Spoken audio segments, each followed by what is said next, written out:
স্বনির্ভরের দিশা। ছাতনার শতাধিক মহিলা যুক্ত হয়েছেন এই সংস্থায়। ব্যবসা করতে পারলে বড়লোক, তবে ব্যবসায় সফলতা পাওয়া চারটিখানি কথা নয়। ব্যবসায় যারা দাঁড়াতে পারেন না তারা হয়তো ভাগ্যকে দোষ দেন, কিন্তু ভাগ্য কি আদৌ দায়ী? আসলে ব্যবসা না শিখে ময়দানে নামলেই ব্যবসা না দাঁড়ানোর সম্ভাবনা বেড়ে যায়।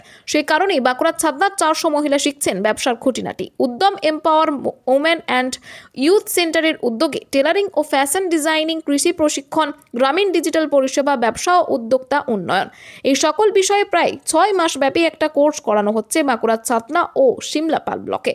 শিল্পবিহীন এলাকা হিসেবেই পরিচিত রুখা-সুখা লালমাটির জেলা বাঁকুড়া। মূলত কৃষি নির্ভর এই এলাকা, এত বড় অংশের মানুষের হাতে সারা বছর কাজ থাকে না। তাই জঙ্গলমহলের বিভিন্ন পিছিয়ে পড়া উপজাতি বাদেও রয়েছে বেকারত্ব।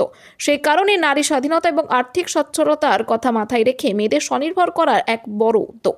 প্রান্তিক জেলা বাঁকুড়া জেলায় মহিলাদের জীবন জীবিকা আরও উন্নত করতে বাঁকুড়া জেলার ছাতনা এবং শিমলাপাল এই দুই ব্লকে এই মহৎ উদ্যোগ নেওয়া হয়েছে। মহিলাদের জন্য স্কিল ডেভেলপমেন্ট প্ল্যান ইতিমধ্যেই শুরু হয়ে গেছে। ছাতনা ব্লকে স্বনির্ভর গোষ্ঠীর মহিলাদের মধ্যে বেশ আগ্রহ তৈরি হয়েছে এই কোর্স নিয়ে। 400 জন মহিলা অংশগ্রহণ করেছেন এই স্বনির্ভরতা স্কিল ডেভেলপমেন্ট প্রোগ্রামে। চলছে ফ্যাশন ডিজাইনিং, ডিজিটাল পরিষেবা। যে গতিতে প্রযুক্তি এগিয়ে যাচ্ছে, সেই গতির সঙ্গে তাল মেলানো শুধুমাত্র সেরাই শিখলেই উপার্জন হবে না। ডিজিটাল পরিষেবা মানুষের চাহিদা অনুযায়ী যে কোনো ব্যবসা করতে সাহায্য করে। সেই কারণেই ব্যবসা শিক্ষার ওপর জোর দেওয়া হয়েছে এই সংস্থার তরফ থেকে। মহিলারাও যথেষ্ট উৎসাহ পাচ্ছেন।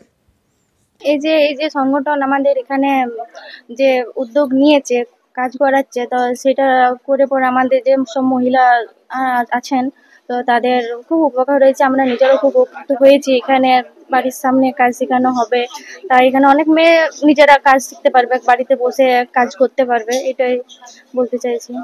স্বনির্ভর হচ্ছে মেয়েরা। হ্যাঁ, মেয়েরা এখানে স্বনির্ভর হচ্ছে, নিজের পায়ে নিজে দাঁড়াবে, নিজেরা কিছু উপার্জন করতে পারবে বাড়িতে বসে। সব থেকে বড় ব্যাপার এটা।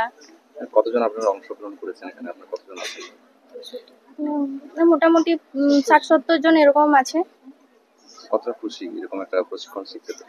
বাড়ির সামনে হয়েছে, নিজেরা কিছু করতে পারবো। তারপর এই যে সংগঠন আমাদের করাচ্ছে, এইটার জন্য আমরা অনেকটাই খুশি। সবাই খুব নিজেরা অনেক ভালো। এটা এখানে একটা ভাই আছে, তার মাধ্যমে আমি ফর্মটাও পেয়েছি, যুক্ত হয়ে গেছি।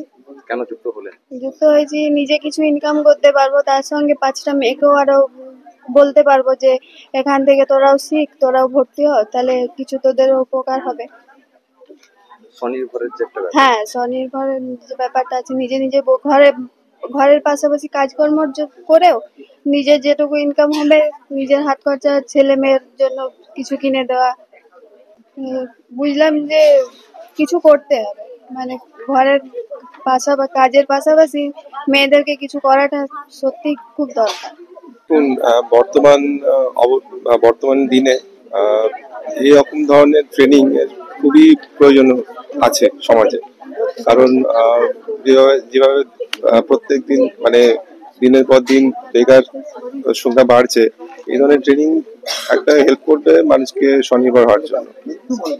সেই হিসেবে এরকম ট্রেনিং খুবই দরকার। মহিলারা তো উৎসাহী খুব। হ্যাঁ, মহিলারা তো উৎসাহী দেখতেই পাচ্ছি। আমরা তো মহিলাদের স্বনির্ভর করার জন্য প্রশিক্ষণ শিবির শুরু করেছি এখানে।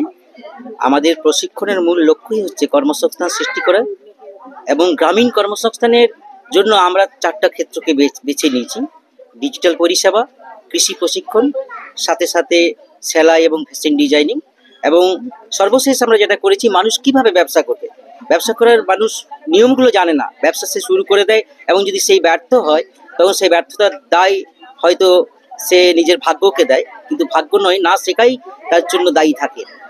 তাই এটাই আমাদের মূল লক্ষ্য, তাদেরকে কর্মসংস্থান মুখী করে তোলা। কতজন ট্রেনিং কাজ করছেন? আমরা এখন বর্তমানে ছাতনা এবং শিমলাপালে মোট 400 জন মহিলা নিয়ে কাজ শুরু করেছি। আগামী দিনে আমাদের লক্ষ্য রয়েছে এটাকে 2000 সংখ্যায় পৌঁছে দেওয়া।